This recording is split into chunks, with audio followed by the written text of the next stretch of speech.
ensemble que aucune personne ne peut avancer et aller plus loin que ces relations. Tes relations définissent la direction que prendra ta vie.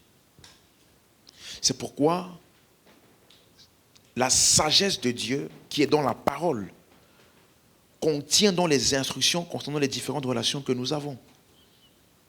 Et aujourd'hui, je vais toucher encore un autre thème, mais pour rappel, nous sommes des enfants de Dieu. Alléluia. Et ça veut dire que la parole de Dieu est naturelle pour nous, de l'obéir. La Bible dit dans 1 Jean chapitre 5, verset 3, il dit l'amour de Dieu consiste à garder ses commandements. Et ses commandements ne sont pas pénibles. Dis à ton voisin, ses commandements ne sont pas pénibles. Alléluia. Parce que nous sommes nés de Dieu. Nous sommes nés de la parole.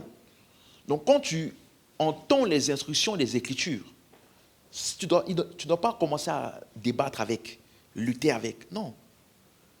C'est naturel pour nous. Nous sommes nés de l'Esprit. La Bible dit qu'il a mis sa loi dans nos cœurs. Dans nos cœurs. Alléluia. Donc on a commencé à voir ensemble, pour déjà comprendre tes relations, tu dois d'abord comprendre qui tu es. Qui tu es. 2 Corinthiens 5, 17. Si quelqu'un est en Christ, il est une nouvelle créature. Les choses anciennes sont passées et voici toutes choses sont devenues nouvelles. Donc nous sommes des nouvelles créations, des nouvelles créatures. Et la Bible nous appelle donc enfants de Dieu. Dans 1 Jean 3, verset 2, la Bible dit, bien-aimés, nous sommes maintenant enfants de Dieu. Aide-moi à dire à ton voisin, je suis enfant de Dieu. Aujourd'hui et maintenant.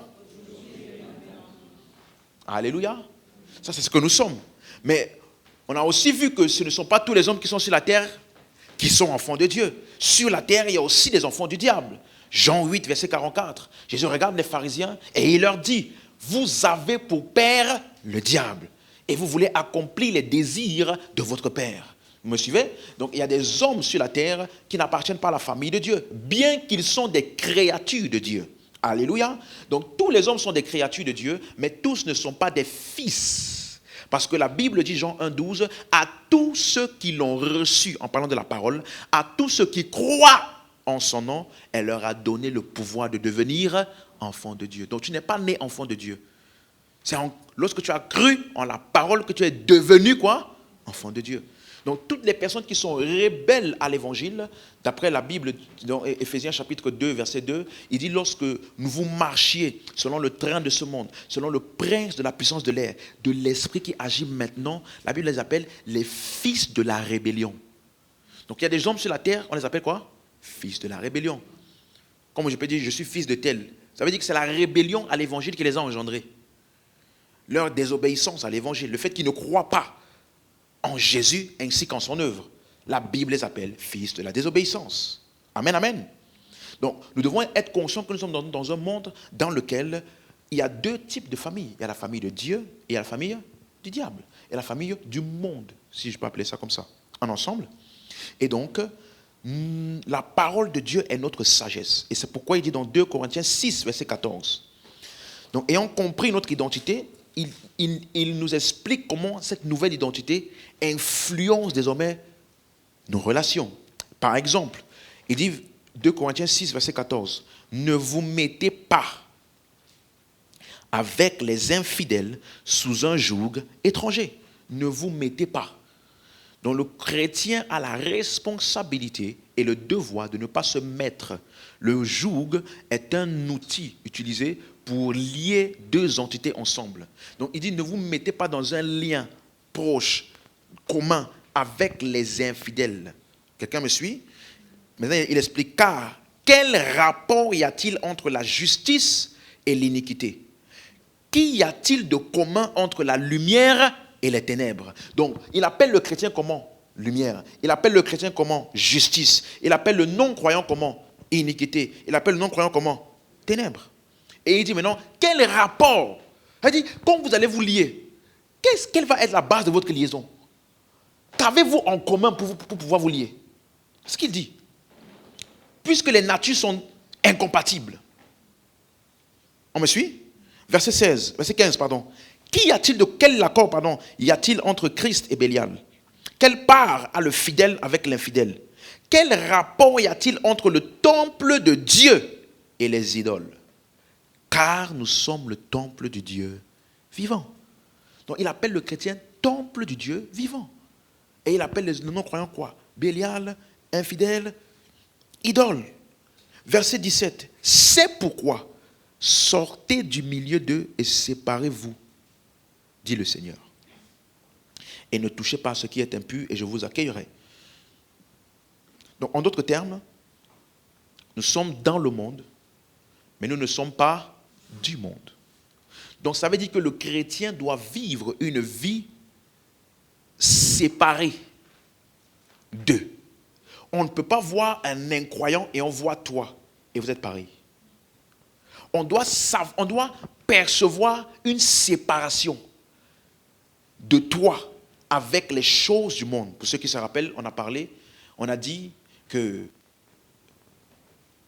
1 Jean 2, verset 15, n'aimez point le monde, ni les choses qui sont dans le monde, car celui qui aime le monde, l'amour du Père n'est point en lui.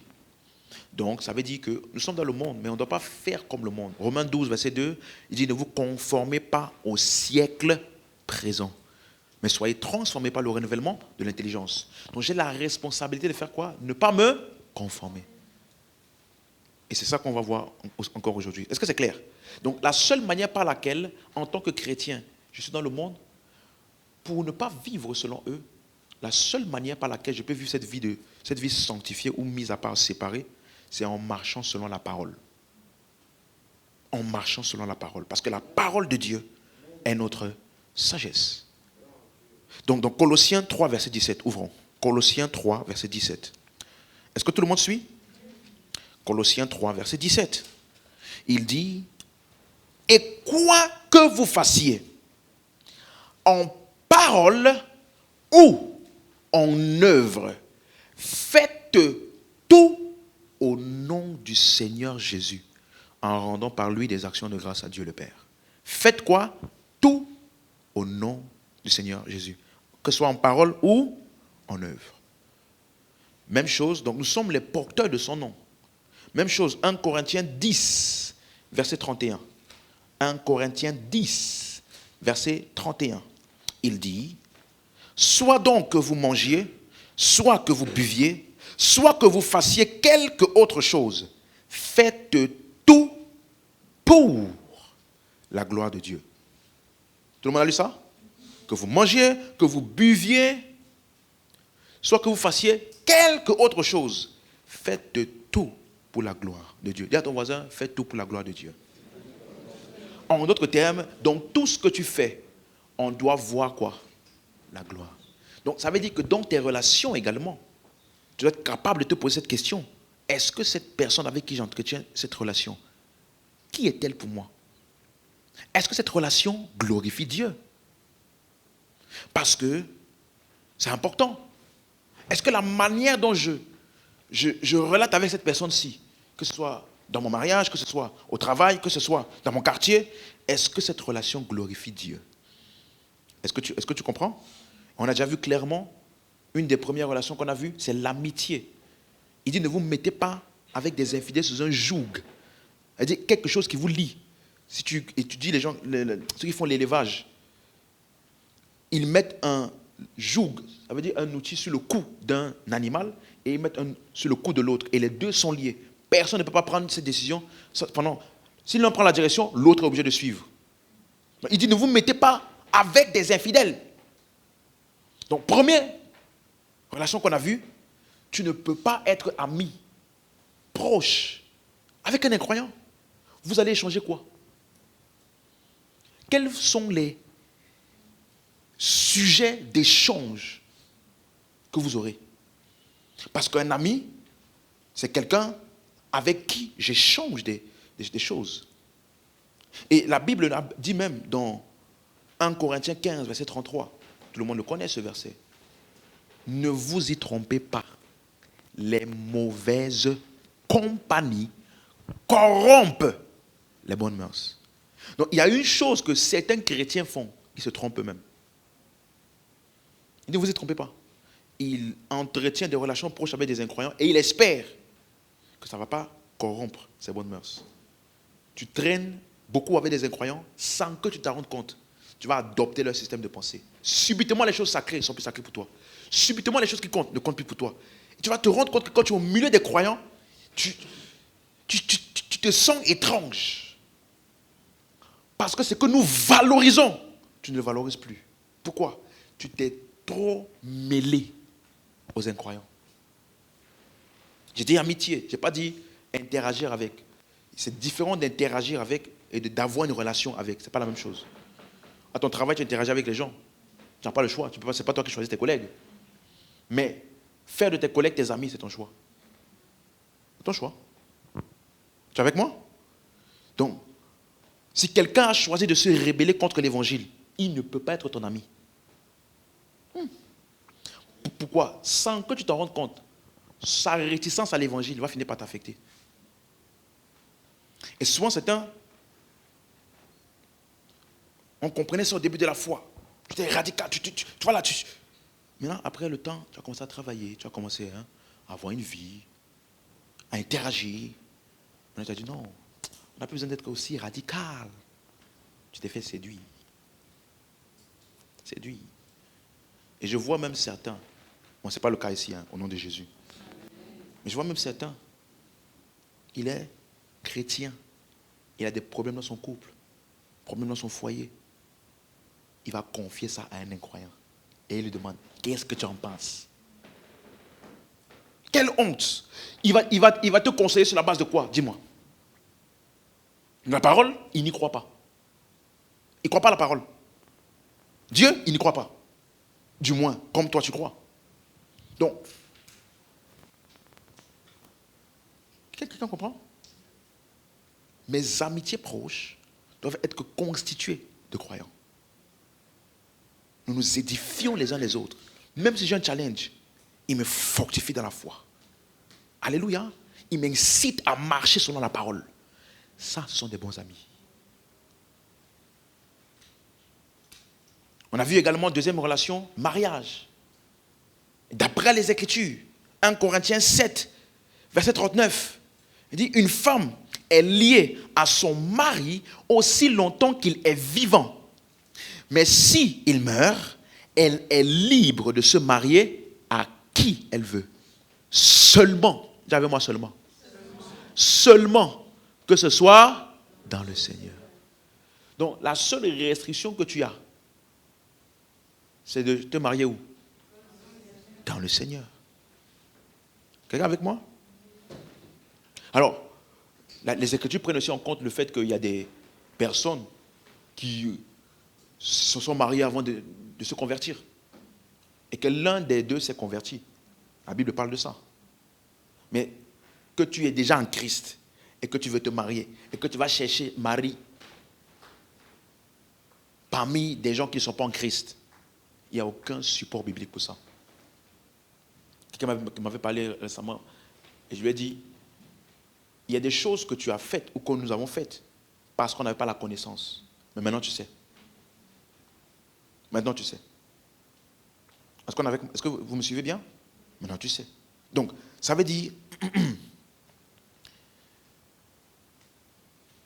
quand j'envisage une relation maritale, parce que ça commence pas par le mariage. Ce n'est pas vous voyez aujourd'hui, demain vous êtes mariés. Ça commence par ce qu'on appelle copinage. Si je n'ai pas appelé ça comme ça, c'est le thème d'aujourd'hui. Donc tu ne peux pas avoir un petit copain non chrétien. Tu n'es pas sérieux. Celui avec lequel tu chemines. Je n'ai pas dit, écoute-moi, je n'ai pas dit quelqu'un qui va à l'église.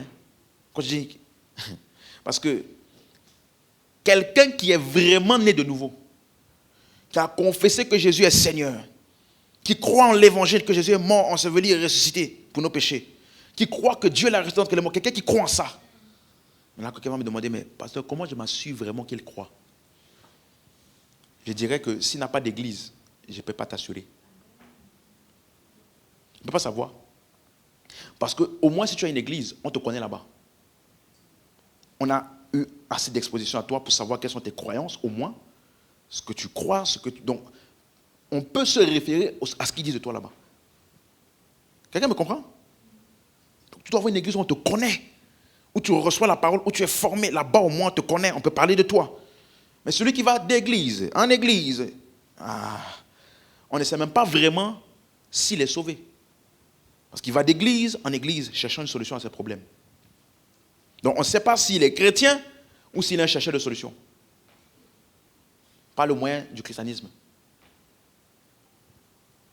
Quelqu'un me suit? Non, il ne faut pas que quelqu'un vienne te dise juste « je suis chrétien ». Ok, comment on peut confirmer ça? Quand on vient chez toi, il n'y a même pas de Bible. Mais il y a toutes sortes de livres anti-bibliques qui remettent en question la théorie. Est-ce que Jésus est Dieu? Est-ce que... Ah, je ne peux pas assurer que tu es chrétien. Même Jacques dit que la foi sans les œuvres est morte. Montre-moi ta foi là, par tes œuvres. Donc mes œuvres me permettent de voir, d'identifier ta foi. C'est clair? Donc dans la relation du mariage, on a parlé du mari et femme. On a dit le mariage, c'est entre combien de personnes déjà? Combien? 2 personnes. Et j'ai dit, j'encourage toute personne mariée, mais surtout ceux qui aspirent au mariage, d'écouter cette série-là. Vraiment. Il y a des choses qui ont été dites que j'aurais aimé savoir. Quelqu'un me comprend? C'est important. Donc, prends le temps de réécouter. Attentivement, ça va beaucoup t'aider. Mais on a dit que le mariage, c'est entre combien de personnes? 2. Le mari et la femme, ou l'épouse. Pas les enfants, ni les parents, ni les beaux-parents. L'homme quittera son père et sa mère et s'attachera à sa femme. Donc le mariage, c'est mari et épouse. Il n'y a aucune instruction dont les Écritures donnent aux parents par rapport au mariage de leurs enfants. Ni aucune instruction qu'on dit aux enfants par rapport au mariage de leurs parents. Donc si mes parents ont des problèmes, je n'ai rien à mettre ma bouche dedans. Ça ne me concerne pas. Quelqu'un m'a suivi? Ce n'est pas tes oignons. Quelqu'un m'a suivi?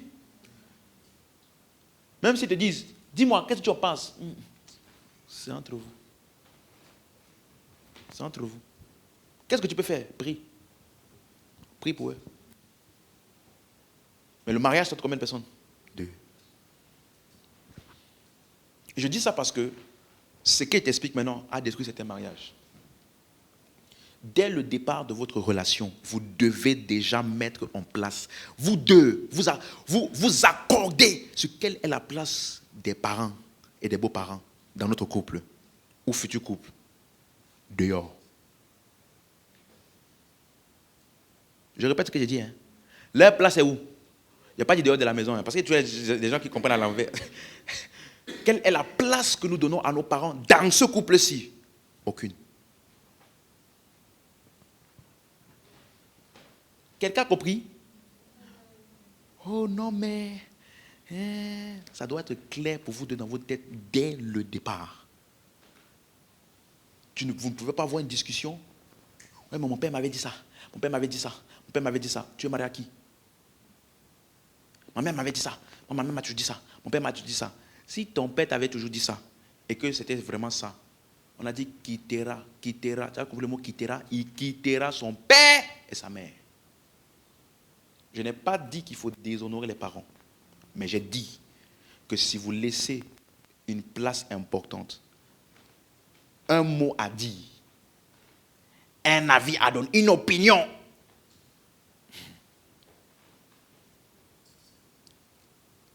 si ta femme te parle et que ta mère te parle, tu écoutes qui?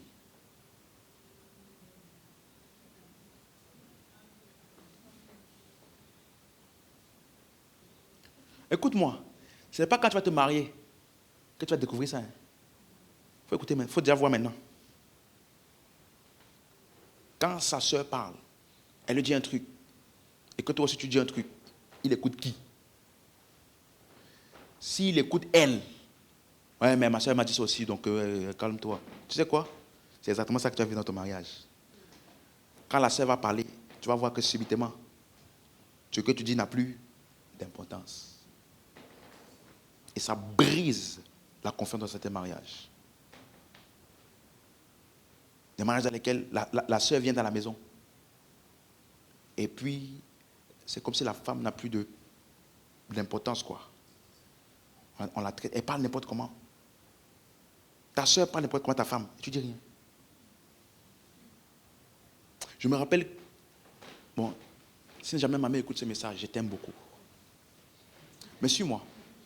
Je me rappelle quand je venais de me marier. Non, je venais de rencontrer ma femme.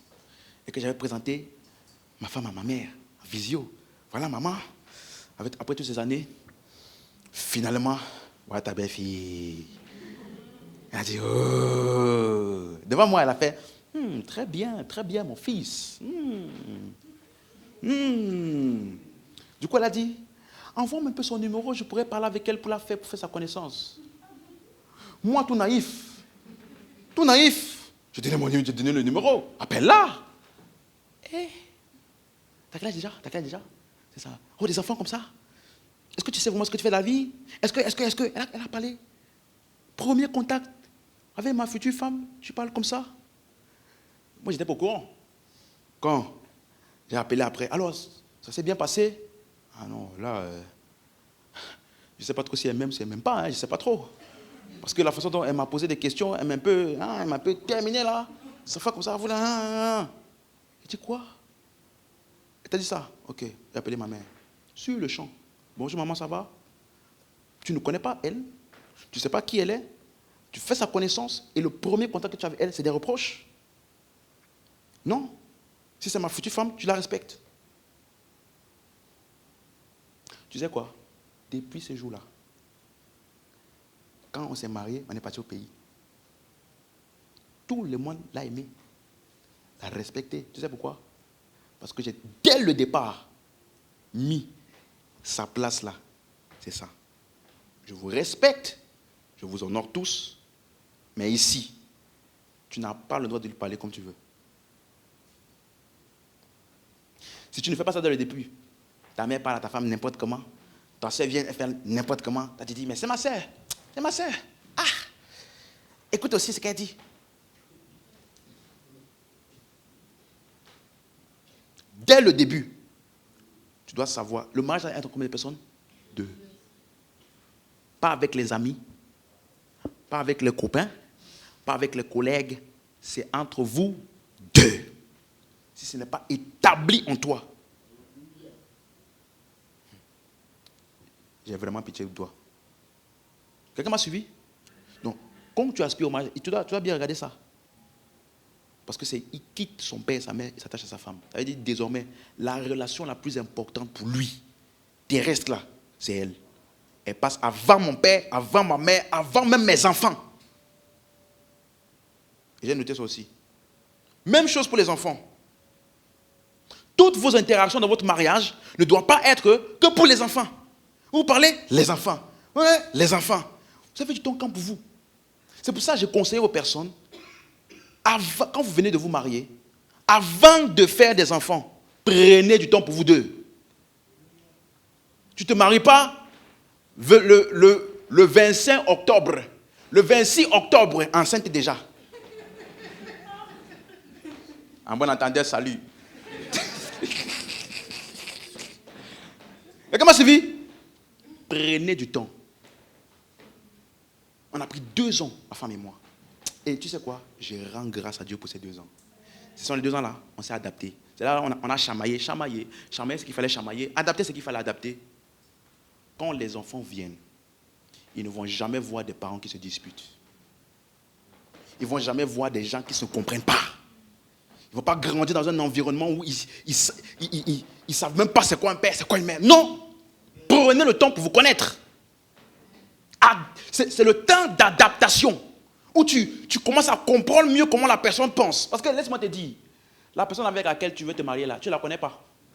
Même si vous vous dites qu'on a déjà fait 2 ans de relation, tu ne la connais pas, mon frère. Tu ne la connais pas. C'est quand tu vas te marier. Après 1 semaine, tu vas venir me voir. Alors, tu la connaissais ou pas? Je pensais la connaître. Ou je pensais le connaître. C'est là que vous allez vraiment vous connaître. Vous allez comprendre comment l'un et l'autre fonctionnent. Et en appliquant ce que je vous ai enseigné, chacun de sa responsabilité, ça va vous aider à mieux vous adapter comment vous pensez, comment vous réfléchissez, quels sont les objectifs. Vous allez établir des choses qui vont être le fondement de toute la suite de votre vie. Mais si dès que vous vous mariez, vous devez déjà apprendre à vous connaître et en même temps gérer les enfants. Un enfant, ça prend du temps. Donc, ne faites pas de votre mariage babysitting. Ça veut dire qu'on est ensemble pour prendre soin de eux là. Si on parle, eux là. Si on a dit, eux là. Et puis vous deux, on dirait que vous êtes colocataires. Amen. C'est important. Quelqu'un comprend ce que j'ai dit? C'est vraiment important. Ça, ce sont des choses que, c'est des choses que je savais, mais c'est des choses que j'aurais aimé qu'on me dise ça. Quelqu'un a compris? Donc prenez le temps de bien écouter tous ces enseignements-là. On a vu également la responsabilité du mari et de l'épouse. Le mari est la tête et la femme est le corps. Et qu'est-ce qui est attendu de la femme dans son mariage? Elle doit se soumettre à son mari en toutes choses, comme la Bible dit. On a vu ça dans plusieurs textes, Colossiens 3, 18 et Éphésiens 5, 22 à 24. Elle doit se soumettre à son mari comme Christ est soumise à l'Église. Donc tu vois que la meilleure manière pour toi de réussir ton mariage, c'est d'avoir une bonne vie chrétienne. Tu ne peux pas te soumettre à ton mari comme Christ s'est soumis à l'Église si tu ne sais pas comment l'Église est soumise à Christ. Si tu ne sais pas, est-ce que tu sais comment l'Église est soumise à Christ? Et que toi-même, si tu ne vis pas une vie de soumission à Christ, tu ne vas pas savoir vivre ça dans ton mariage. Même chose pour le mari. On dit, mari, aimez vos femmes comme Christ a aimé l'Église. Est-ce que tu sais comment Christ a aimé l'Église? On dit, il s'est livré pour elle. On a vu ensemble. Se livrer là, ça veut dire quoi? Premier point, c'était quoi? Pardonner. Facilement. Prendre soin. Tolérer. Il doit pouvoir. Il doit protéger. Et traiter avec respect. Ensuite, il doit prendre le temps d'étudier et de connaître sa femme. Il y a des choses que tu me dis aujourd'hui, je n'ai même pas besoin de demander à ma femme. Je dis, ça là, elle ne peut pas dire ça. Elle ne peut pas faire ça. Je n'ai pas besoin de... Mais j'ai appris, je n'ai pas besoin. Tu dois connaître. Amen. Donc un bon mari, il est reconnaissable avant même le mariage. Parce que ses caractéristiques sont visibles avant. Amen. Quelqu'un me suit? Parce que de nos jours, l'une des choses les plus insensées que j'ai entendues, c'est ceci. Il va changer. Il va changer. Oui, il va changer. Mais je penche plus, il va changer en pire. Pourquoi? Vous vous rappelez le proverbe selon le pasteur Steve? Ne savez-vous pas que le mariage ne change pas les gens? Mais qu'est-ce qu'il fait? Amplifie. Si, dans la phase où vous connaissiez, il était un peu colérique, mais il se contenait. Dans le mariage, il ne va pas se contenir. Non, il ne va pas se contenir. Il était irresponsable avant le mariage. Après le mariage, il ne va pas être responsable. S'il doit changer, il n'a qu'à changer avant. Si le fait d'être avec toi n'est pas une motivation assez suffisante pour qu'il commence à changer, ce n'est pas après qu'il va changer. Quelqu'un suit ce que j'explique? Il doit marcher dans l'amour. Pardonner facilement. Si un homme, j'ai noté ça, si un homme ne marche pas dans l'amour et ne pardonne pas facilement, il ne devrait pas être accepté par qui que ce soit comme mari. Un homme rancunier doit d'abord travailler sur lui avant de chercher une relation. Est-ce que je parle à quelqu'un? Ça, c'est la parole. Parce que le rôle de l'homme dans le mariage, il doit faire quoi? Aimer. Et Christ a aimé l'Église. Comment? Il a pardonné. La Bible dit, lorsque nous étions encore pécheurs, c'est là que Christ est mort pour nous. Il n'a pas attendu qu'on soit parfait. De la même manière, si une femme n'est pas respectueuse, elle est rude, arrogante, en tant qu'homme, ne permet même pas des rapprochements, même si elle est très jolie. Parce que tu vas te rendre compte que la jolicité là, comment on appelle ça en français? Non, je ne veux pas beauté, je veux dire la jolie. Le mot qui vient de joli là, c'est quoi? Bon, ok. Comme vous ne connaissez pas là, laissez-moi inventer mon français. La jolicité là. Hein? Tu vas voir que la jolicité là va disparaître par ces écarts de respect envers toi. Il y a des femmes très jolies. Mais dès qu'elles commencent à parler, on oublie sa beauté. Elle vient de déformer sa beauté par son caractère.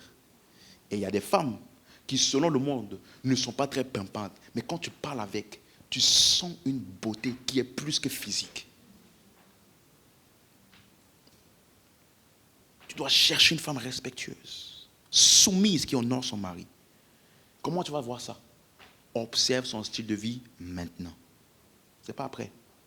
Observe-la dans sa famille. Comment elle est avec ses frères? Comment elle est avec ses parents? Est-ce qu'elle est respectueuse envers eux? Comment parle-t-elle aux gens de qui elle n'a pas d'attente? Elle dit que lui, ça c'est mon frère, donc je suis énervé contre lui. Bah, tu commences à parler n'importe comment. Quand vous allez vous marier, elle n'aura plus de blocage de si je parle mal, il peut me laisser. Elle n'aura plus de blocage, n'est-ce pas? Vous êtes déjà marié. Là, tu vas découvrir. Observe. Même chose pour les conjoints, l'un ou l'autre, mari ou femme. Avant, observe aussi son engagement à l'église. Est-ce qu'il ou elle est sérieux à l'église? Est-ce qu'il vient tout le temps en retard ou à l'heure? Est-ce qu'il sert?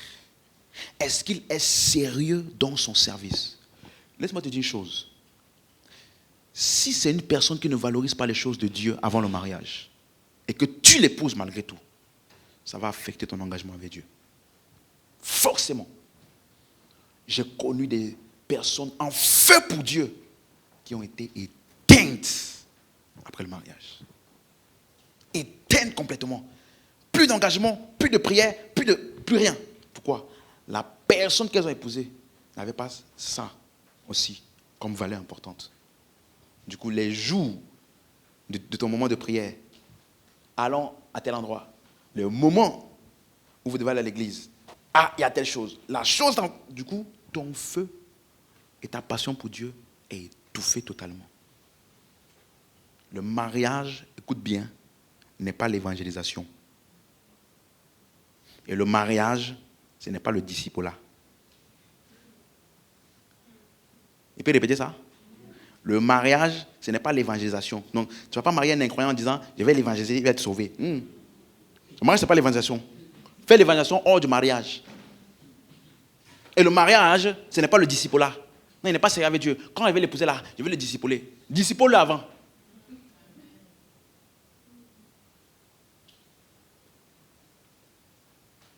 Le mariage est un lieu où chacun est vraiment dévoilé. Est-ce que tu sais que même un pasteur, si tu veux vraiment voir à quel point il est humain, demande à sa femme. Après, à quel point quand tu le vois, il prêche là, il parle, tout ça là. Demande à sa femme, est-ce qu'il est humain? Elle va te dire, il est très humain. Très humain. Des fois, il faut faire des efforts même pour voir l'homme de Dieu en lui. Pourquoi? Parce que c'est le lieu où tu es totalement dévoilé. Tu peux pas faire semblant dans le mariage. Tu peux faire semblant devant les autres, pas dans le mariage. Amen, amen. Si tu veux voir comment humaines sont certaines femmes, demande à leur mari. Même les femmes que vous connaissez, woman power, woman power. Il faut demander à leur mari. Est-ce qu'elle est tous les jours woman power? Elle est woman power devant vous quand elle rentre à la maison. Elle est bon. Amen, alléluia. Ok. Quelqu'un me suit? Donc c'est mieux pour chacun de marcher selon la parole. Et avec le quelques années d'expérience que j'ai, les couples que j'ai eu à conseiller, à aider, je peux te dire que tous les couples que j'ai conseillés qui avaient des problèmes dans leur mariage, c'est principalement deux choses. Principalement. Ça peut découler, mais il y a deux choses. Premièrement, manque de préparation. En fait, tu es entré dans le mariage, tu ne sais pas dans quoi tu mettais tes pieds. Du coup, quand les choses surviennent, ah, moi je ne savais pas ça. Ah, non, moi je ne savais pas ça. Mais tu es entré où? Deuxième chose, une absence totale de marche selon la parole dans les réactions. Dans les réactions. Ça veut dire, un problème surgit. Tu vois dans la réaction de l'un et dans la réaction de l'autre. Ils ne considèrent même pas la parole. Chacun parle comme il doit parler, fait comme il veut faire. Ah, on est marre. Après, à l'église, vous venez. Vous arrivez à l'église. Jésus, Jésus. Et si jamais le pasteur prêche comme maintenant là, ça donne un regard à l'autre. Soumission, soumission.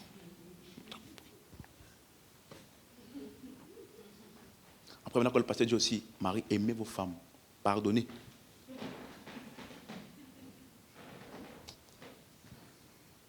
Comme ça, là, absence de marcher selon la parole. Je peux te dire, bonne préparation et décision d'être engagé envers la parole, pas envers l'autre. Parce que l'autre peut faillir, il peut ne pas se comporter comme j'espérais. Mais mon engagement, bien sûr avec lui, mais en premier envers la parole. Donc je ne vais pas désobéir à la parole parce que toi tu as désobéi à la parole. Je vais rester fidèle à ce que je dois faire. Un couple qui est comme ça, peu importe le type de vent et de marée qui peut venir, ils vont tenir. Ils vont tenir. Je connais des couples, 10 ans, 20 ans. La femme a quelque chose contre le mari depuis 10 ans. L'homme a quelque chose contre sa femme depuis 10 ans. Et tu es chrétien. Quel christianisme tu vis? Quel christianisme? Vous me suivez? Le mariage, ce n'est pas l'endroit où tu fais n'importe quoi. Hein? Non. Même quand tu es marié, dis à ton voisin, même quand tu es marié, tu es toujours chrétien. Il y en a, ils sont chrétiens à l'église. Dès qu'ils sortent de l'église, leur vie chrétienne aussi est restée à l'église. Ils sortent. Ah non, je suis chrétien. Je ne fais pas certaines choses. Je ne dis pas certaines choses. Tu ne verras pas ça de moi. Peu importe l'endroit, ni la personne en face. C'est indépendant des personnes. C'est ce que je suis. Parce que je suis né de nouveau. Je suis né de l'Esprit de Dieu. J'ai le fruit de l'Esprit de Dieu en moi. Quelqu'un me suit? Bâtis tes relations sur la parole. Ne bâtis pas tes relations sur l'argent. Si tu bâtis tes relations sur l'argent, le jour où l'argent va finir, la relation va finir aussi. Vous voyez pas dans le monde? Elle s'est mariée parce qu'il avait l'argent. Le jour où crise, elle demande le divorce. Donc, la relation était bâtie sur quoi? L'argent. Ne bâtis pas tes relations sur l'argent, ni l'intérêt. Je peux pousser un peu même. Je peux pousser. Ne bâtis pas ta relation sur la beauté physique. Ne fais pas cette erreur-là. Mais quand je la vois, chaque fois que je la vois, oh my God. Oh my God. Même si tu ne parles pas anglais, mais là tu commences à parler anglais. Oh my God. Oh my God, quand je la vois, pasteur, non. Elle est vraiment... C'est Dieu qui l'a envoyée pour moi. Tout ce que tu dis là, c'est parce que quand tu la vois physiquement, elle t'attire. Je vais te donner un autre proverbe selon pasteur Steve. Ne savez-vous pas? Ne savez-vous pas que la beauté est vaine? Ne savez-vous pas que l'âge avance? Ne savez-vous pas qu'il y a des grossesses? Ne savez-vous pas? Et j'ai même entendu des femmes qui disent qu'elles ne veulent pas faire d'enfants parce qu'elles ne veulent pas que leur corps soit altéré. Quel vraiment dommage.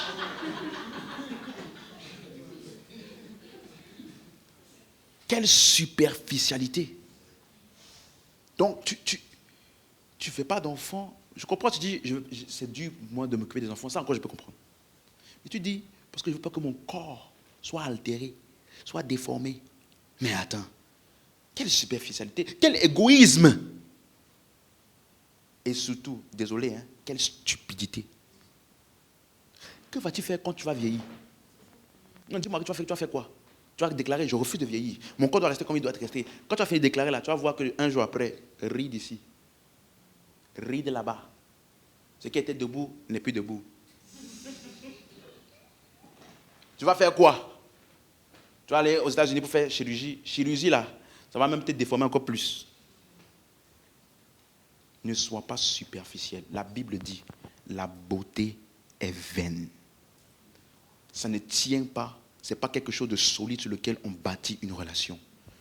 Je n'ai pas dit non plus, parce que c'est toujours important en tant que pasteur, parce que tu ne sais jamais qui t'écoute. Je n'ai pas dit non plus que tu vois la sœur, ton cœur est refroidi en un coup. Et puis tu dis, bon, c'est la volonté. Quelle est la volonté de Dieu? Tu dis, Seigneur, non pas ma volonté. Si c'était possible de m'éloigner de cette coupe. Mais non pas ma volonté, mais ta volonté. Je n'ai pas dit ça. Ce n'est pas ce que j'ai dit. Tu dois avoir de l'attirance. Mais ne fais pas ça le seul critère de ton choix. Tu risques de regretter. Vraiment regretter. Amen. Ensuite, on a parlé de la relation parent-enfant. On a vu ensemble dans Ephésiens 6, versets 1 à 4, que la responsabilité des enfants envers leurs parents, c'est quoi?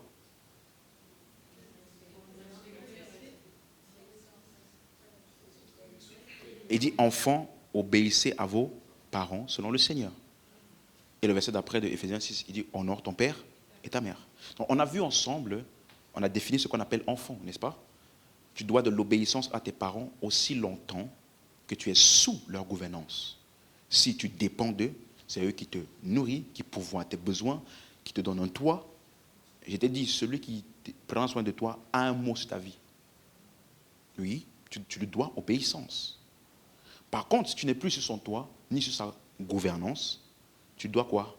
Honneur et respect. Quel que soit ce que tes parents t'ont fait, il n'y a aucune base biblique par laquelle un chrétien peut mépriser ses parents, marcher dans la rébellion et le déshonneur envers ses parents, quel que soit ce qu'ils ont fait. Tu es né de nouveau. Tu es né de Dieu. Donc, agis selon ta nature.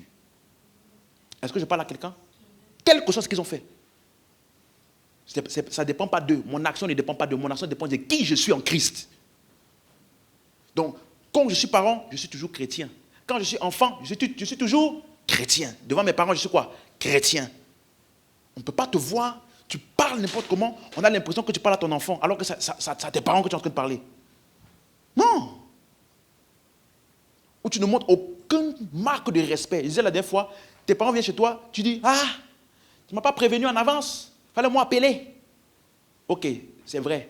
Mais là, elle est venue, tu as fait quoi? Elle dit, ah, non, là, maintenant, tu souffres devant tes parents. Tu ne sais pas qu'un jour tu étais vulnérable dans leurs mains et qu'ils ont pris soin de toi. C'est pas qu'il y a des jours où ils n'ont pas mangé pour que tu manges. Honorez vos parents. Ça là, c'est le caractère chrétien. Est-ce que je parle à quelqu'un? Ensuite, et pour terminer, on a vu la responsabilité des parents envers les enfants. On a vu premièrement dans Ephésiens 6, verset 4, qu'il a dit, Père, n'irritez pas vos enfants, mais élevez-les en les corrigeant et en les instruisant selon le Seigneur. Donc, la première responsabilité d'un parent est d'abord spirituelle. Tu dois éduquer tes enfants selon le Seigneur. La Bible dit, Proverbe 22, verset 6, instruis l'enfant selon la voie qu'il doit suivre. Et quand il sera vieux, il ne s'en détournera point. J'ai dit ici, tout membre de cette église, tu dois avoir en tête cet objectif. Aucun d'entre nous ne doit éduquer, élever des enfants qui seront plus tard rebelles à Dieu. Parce qu'on n'a pas donné une éducation spirituelle qu'il faut. Amen.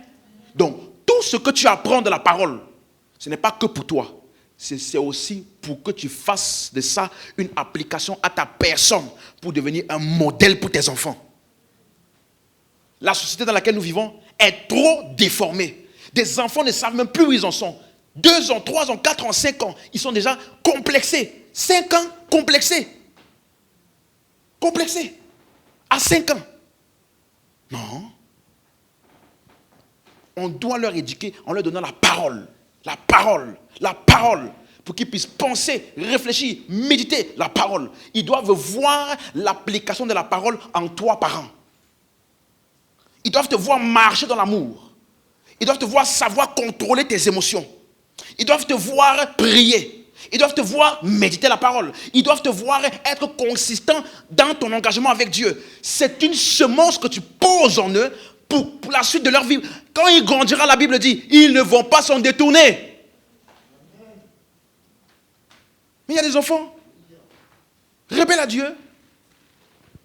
Chez toi à la maison, c'est toi qui mets les musiques mondaines. Et puis vous chantez ensemble. Et collez la petite, collez. Oui, fais-moi pas ça, fais-moi pas comme si, avec ton enfant. Avec ton enfant, il connaît les paroles. 1, 2, 3, 4, bureau. Avec ton enfant. Et puis, il connaît les paroles parce que c'est toi qui mets ça. Donc, il apprend de toi le monde. Écoute-moi, aucun enfant ne t'appartient. Non. Ils appartiennent à Dieu. Dieu te les a confiés parce que en te les confiant, Dieu avait un plan pour eux sur la terre. Paul a dit, lorsqu'il plut à celui qui m'avait mis à part dès le sein maternel et qui m'avait appelé par sa grâce. Donc il reconnaît qu'il a été appelé quand? Dès le sein maternel. Donc c'est pas toi qui l'as mis au monde. Hein. C'est pas toi qui l'as amené. Dieu l'a fait passer par toi. Et cet enfant-là, Dieu a un plan pour lui. Ne sois pas le parent qui va être la raison de sa déviation. Parce que tu n'as pas inculqué les valeurs nécessaires pour qu'il puisse accomplir son plan. Nous sommes en Christ. Si le monde est irresponsable par rapport à ça, tu ne dois pas copier ça. C'est ma responsabilité. Surtout le père. La Bible dit père, à chaque fois. Père.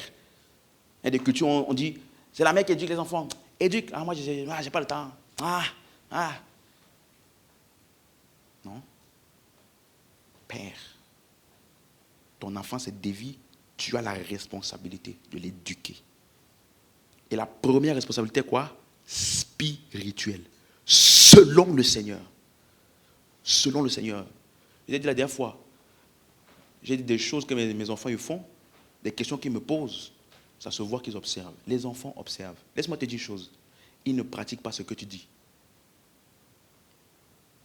Ils pratiquent ce que tu fais. Tu ne peux pas leur dire, ne te mets pas en colère, ne manque pas de respect. Et toi, tu es un colérique, irrespectueux. Tu penses qu'il va colérer quoi? Laisse-moi te donner une anecdote. Je ne suis pas très fier, hein, mais ça va t'aider. Un jour, j'étais dans la voiture. Non, je suis rentré à la maison. Et je crois que j'étais avec ma femme et mon fils. Le dernier, chaque fois que tu dis un truc, au lieu de dire oui, il dit Je dis, mais on ne dit pas on dit oui. Il fait Tu as bien mangé? Il dit non, on ne dit pas on dit oui. Il dit oui. Après, le plus grand, il dit ouais, mais c'est parce que maman, elle dit ça. Maman, elle dit ça tout le temps. Quand ma femme, tu parles à ma femme, tu te racontes une histoire, elle va dire Du coup, le petit, il avait quoi? Il a cru qu'on dit aussi Le plus grand, il a dit ouais, mais c'est parce que maman, elle fait Attends, c'est pas ça mon exemple. Mon exemple, c'est ceci.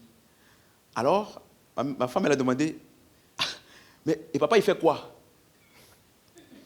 Il a dit mais c'est qui ça? Mais c'est qui ça? Vous savez pourquoi? Parce que quand souvent je vais le chercher, il y a un monsieur là qui vient faire bifurcation devant moi. Je dis, mais c'est qui ça? Mais c'est qui ça devant moi là? Pourquoi il... Tu vois, non?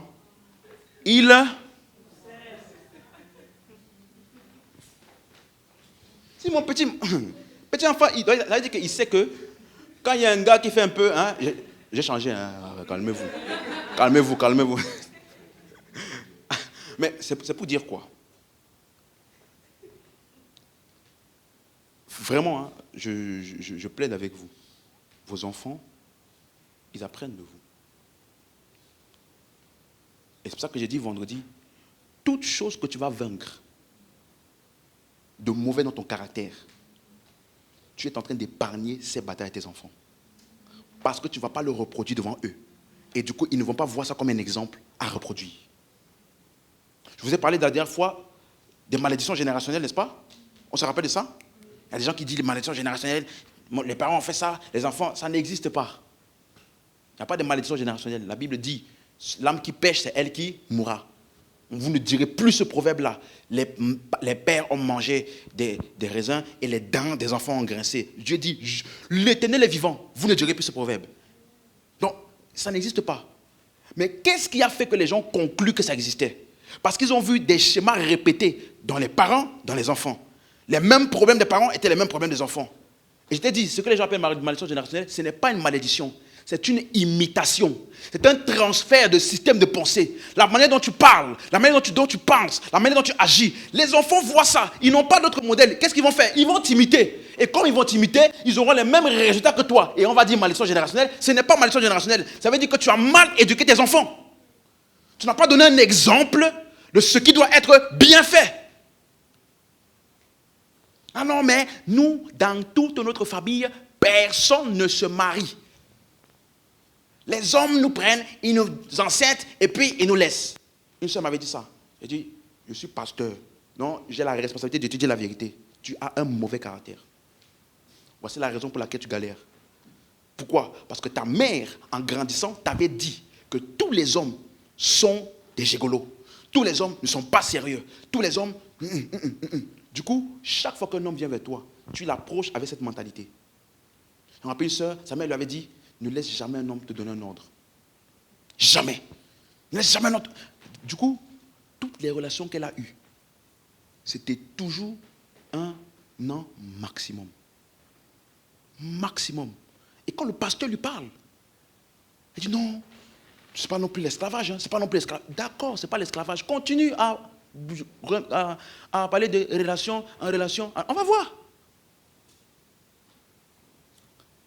Ce que les enfants font aujourd'hui, c'est le résultat de ce à quoi ils ont été exposés par leurs parents. Donc si tu es un parent responsable, qu'est-ce que tu fais? Je marche selon la parole. Je m'assure d'être un modèle le plus possible. Personne n'est parfait. On ne parle pas de toi la perfection. Personne n'est parfait.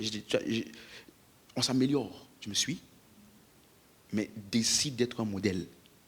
Les enseignements que je reçois, ce n'est pas que pour moi. Vous êtes un couple, soutenez-vous spirituellement. Tu vois que l'autre ne prie plus. Dis-lui. Nos enfants ont besoin de ta vie spirituelle là. Sois sérieux. Ne regarde pas comme ça, tu dis, voilà, c'est comme ça. Ils ne prennent pas trop Dieu au sérieux. Non. Deuxième chose qu'on a vu pour les parents, ils doivent prendre soin comment? Hein? J'ai d'abord dit financièrement. On a vu ensemble l'homme de bien. C'est Proverbe combien déjà? Laisse-moi trouver le verset là. Voilà, c'est ça. Proverbe 13, 22. L'homme de bien fait quoi? Il laisse un héritage aux enfants de ses enfants. C'est-à-dire, on a une culture dans laquelle les gens, ils éduquent leurs enfants en espérant un retour sur investissement. Quand il va grandir, il va réussir dans sa vie là, il va maintenant prendre soin de moi. Donc tu es parent, tu éduques ton enfant en espérant que dans le futur, il prenne soin de toi. Quelle honte. Quelle honte. Un homme de bien, il se bat durant son vivant pour que lorsqu'il n'est plus là, non seulement ses enfants, mais les enfants de ses enfants aient de quoi hériter de lui. Donc dans ta jeunesse et dans ta vie, assure-toi de bâtir quelque chose de solide que tes enfants vont pouvoir hériter. Ne laisse pas des dettes à tes enfants. Tu meurs, il meurt. On n'a pas encore enterré. Hein. Le lendemain, tous les créanciers sont déjà les enfants. Bon, moi, je respecte la mort de votre père, hein, je respecte sa mort, mais il avait ça. Qui va gérer? Et des enfants, ils héritent des dettes de leurs parents. Non, l'homme de bien laisse. Donc ça veut dire, la Bible dit déjà que dans ta vie chrétienne, tu dois prendre soin de tes enfants. Prendre soin matériellement. Parce que 1 Timothée 5,8, celui qui ne prend pas soin de sa famille, il est pire qu'un infidèle. Donc prendre soin de ma famille financièrement, pourvoir leurs besoins, ça fait partie de ma vie chrétienne. On est ensemble? Mais maintenant, ne sois pas sur la terre et puis tu vis au jour le jour. Non. Je t'ai dit que tu n'es pas différent, tu n'es pas mieux que tes enfants. Dieu t'a fait le privilège simplement d'apparaître sur terre avant eux. Donc il y a des choses que tu vas devoir faire qui vont montrer que tu as de l'avance sur eux. Il ne peut pas venir sur terre après toi. Et puis maintenant, il vit de toi. L'avance que tu as eue là, c'était pourquoi? J'ai dit, il y a des choses, moi je me suis dit, peu importe la carrière qu'ils prendront, mais il y a des choses pour lesquelles ils ne vont pas galérer. Il y a des choses pour lesquelles ils ne manqueront pas. Pourquoi? Si j'ai souffert pour certaines choses, ils ne vont pas souffrir. Il y a des choses pour lesquelles moi aujourd'hui, je ne manque pas de ça. Mon père, il a manqué de ça. Aujourd'hui, j'ai voiture, tout ça, à la maison. Au début, mon père, qui me racontait son histoire, ce n'était pas comme ça. Quelqu'un me comprend? Un héritage.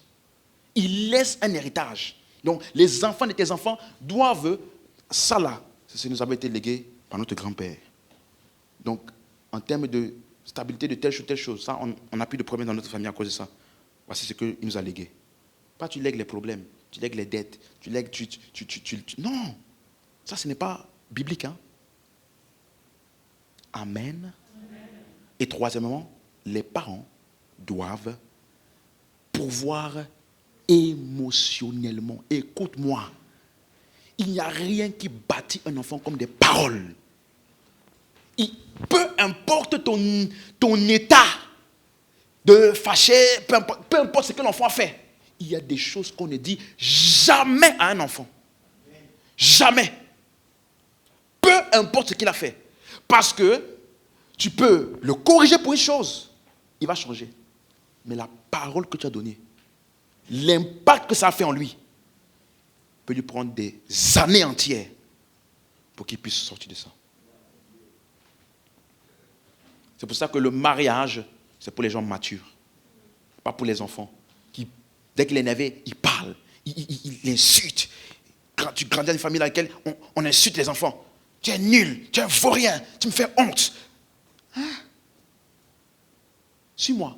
Tu peux corriger un enfant sans attaquer sa personnalité. Assure-toi que ce que tu dis là n'attaque rien de sa personnalité. Rien. Rien. Un enfant ne doit pas se sentir inférieur à d'autres.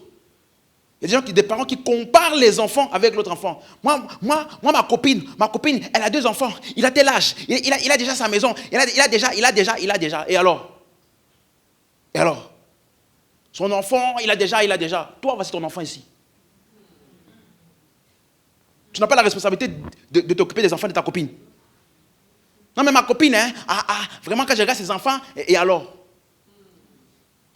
Au contraire, ce n'est même pas l'enfant qui doit avoir honte, c'est toi qui dois avoir honte. Elle a quoi de plus que toi?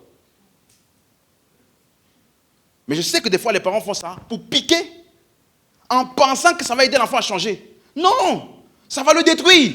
Ça brise son estime personnelle.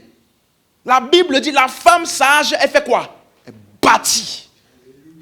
Tu dois donner des paroles qui bâtissent. Ça veut dire que quelqu'un, il était venu étant totalement déboussolé, abattu, je ne sais pas quoi. Tu es le meilleur.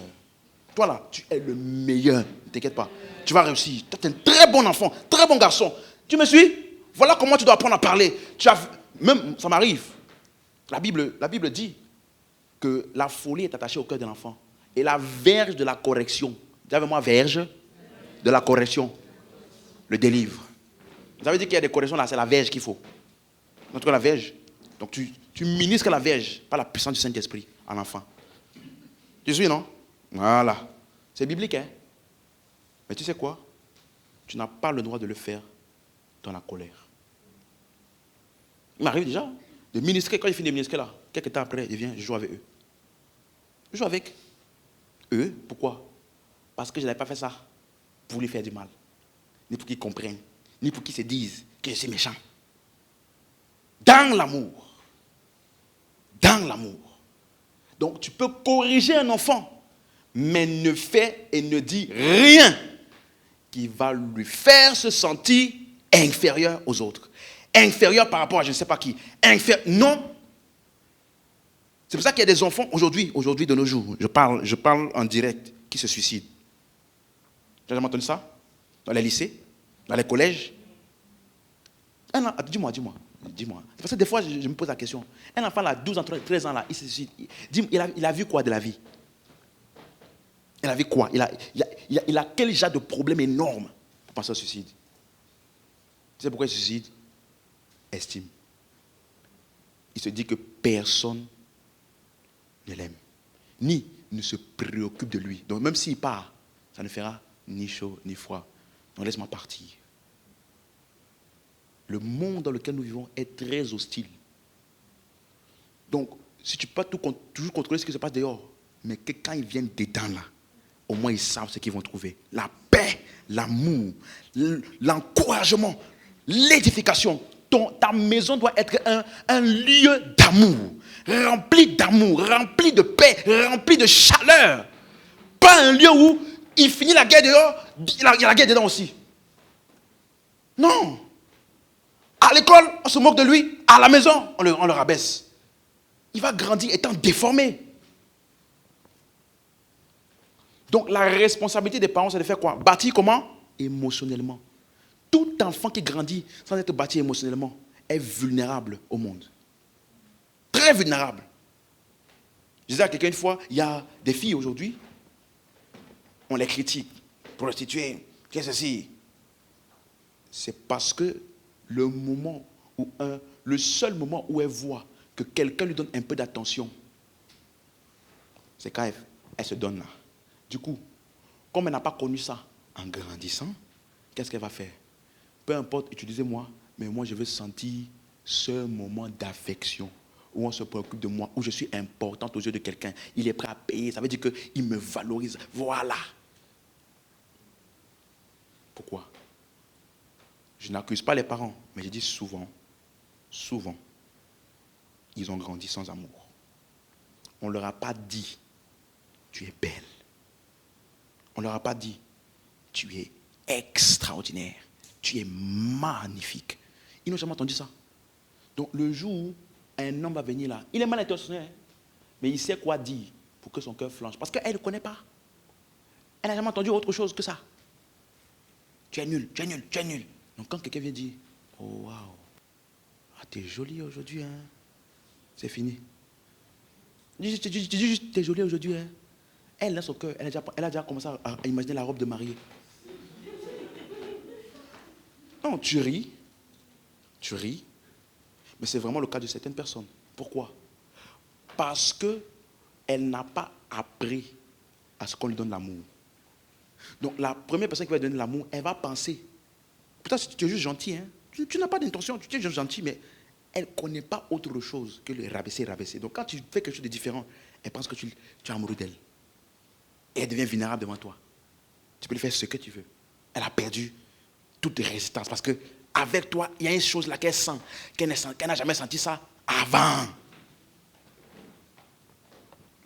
Je vous en prie, je nous en prie, chers parents, les enfants que nous avons ne sont pas des jouets. Ce sont des êtres humains à part entière, dont Dieu a un plan pour eux. Éduquons et élevons-les selon le Seigneur d'abord. Pourvoyons financièrement, pourvoyons émotionnellement. Et surtout, le Père, bats-toi pour laisser un héritage à tes enfants. Bats-toi. Pour que quand tu n'es plus là, il ne manque pas de choses. Il y a certaines choses. Ils vont avoir leur parcours de vie, ils vont avoir leurs propres épreuves. Mais il y a certaines choses qui ne vont pas leur manquer parce que tu es passé sur la terre avant eux. Quelqu'un a compris? Amen. Donc, comprends bien ça. Remédite ça.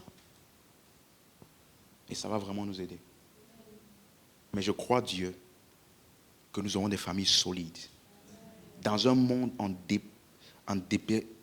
qui se dépérit. Que nos familles seront des lieux de lumière. Où les enfants vont grandir dans la crainte du Seigneur. Et qui vont être, même dans leurs environnements, là, des lumières là-bas. On va demander, mais pourquoi tout le monde parle mal des gros mots, toi tu ne dis pas un gros mot? Pourquoi tout le monde insulte et rabaisse, toi tu ne rabaisses pas? Quand tout le monde insulte quelqu'un, toi tu viens, tu rassures la personne, c'est pas grave. Tiens bon, ça va aller. Un enfant, que ça soit notre partage à tous. Au nom de Jésus. Alléluia. On peut se lever.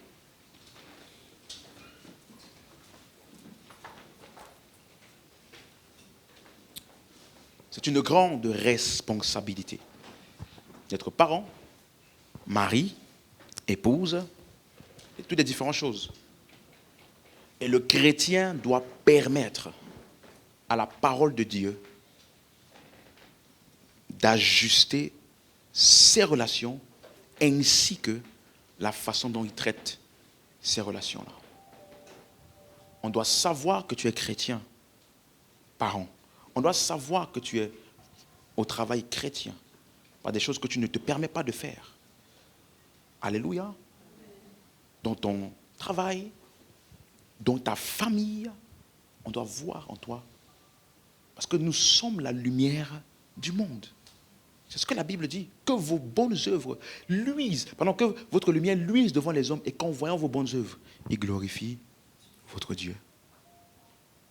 Donc, dans un monde où les gens vont dans un certain sens, dans les ténèbres, la cupidité, la malice, tu ne peux pas être retrouvé en train de faire des coups bas à des gens dans ton travail. Non. Alléluia. C'est important. Gloire à Dieu. Élève la main et la voix. Tu vas simplement recommander tes relations, ta famille. La Bible dit recommande ton sort à l'Éternel. Recommande ton sort. Recommande ta famille. Recommande ton futur mariage. Recommande tes futurs enfants. Recommande. Et si tu vois qu'il y a des choses en toi qui doivent s'ajuster, tu dois ajuster ça. Dis Seigneur, aide-moi à m'ajuster. Je ne veux pas reproduire en mes enfants le modèle d'éducation que j'ai eu. Ce n'était pas bon.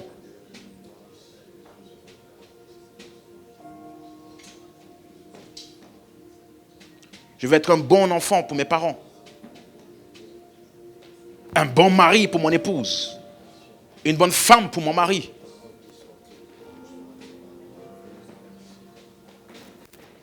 Un bon père, une bonne mère pour mes enfants. Travaille en moi ce qui doit être travaillé. Oh, merci Père. Au nom de Jésus. Père, nous te rendons grâce pour ce culte, pour l'enseignement, pour ce qui a été dit et fait. Merci de ce que ces vérités sont imprimées dans les cœurs et qu'elles produisent des croyants dont les relations t'honorent et te glorifient, selon qu'il est écrit que tout ce que vous fassiez, faites tout pour la gloire de Dieu. Que toutes mes relations te glorifient, que mon mariage te glorifie, que ma relation avec mes enfants te glorifie, que dans mon travail, ma conduite te glorifie, que dans ma famille, ma conduite te glorifie. Père, au nom de Jésus, pour chacun d'entre nous, que chacun de ces domaines-là glorifie ton nom. Au nom de Jésus-Christ. Je prie pour cette semaine et je déclare qu'en cette semaine, c'est une semaine encore surnaturelle. Tu expérimentes des expériences. La grâce de Dieu t'accompagne. La sagesse de Dieu dans toutes tes décisions t'accompagne. Je déclare que dans cette semaine, tu ne marches pas selon la chair, mais tu marches selon l'esprit. Le fruit de l'esprit est visible dans toutes tes interactions. La puissance et la gloire de Dieu est manifeste dans toute ta semaine. Je déclare qu'en cette semaine, tu as beaucoup de tout à coup au nom de Jésus-Christ. Des expériences dans tous les coups et que ça produise une moisson abondante. La révélation de Christ s'amplifie en chacun de nous. Et nous grandissons dans sa connaissance pour le glorifier au nom de Jésus-Christ. Amen.